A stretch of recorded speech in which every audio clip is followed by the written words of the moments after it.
सोनिया गांधी यांचा आज वाढदिवस. त्यांना वाढदिवसाच्या निमित्ताने हार्दिक शुभेच्छा. भारतीय राजकारणातील एक नैतिकतेचा आदर्श म्हणजे सोनिया गांधी.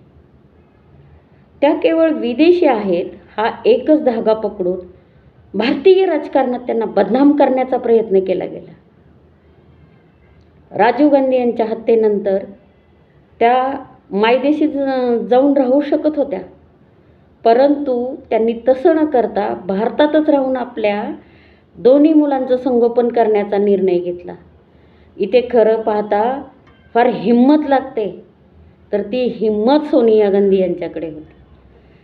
त्यांनी राजीव गांधी, पंडित जवाहरलाल नेहरू आणि इंदिरा गांधी यांच्या वैचारिकतेचा वारसा पुढे चालवला आणि आपण भारतीय सून असल्याचं आपलं कर्तव्य पार पाडलं.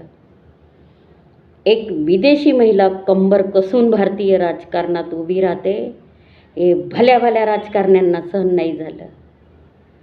अपार टीकेचा भडीमार सहन करत त्यांनी नेतृत्व स्वीकारलं. खरं तर त्या भारताच्या पंतप्रधानपदी विराजमान होऊ शकत होत्या, परंतु त्यांनी त्या पदाचा त्याग केला.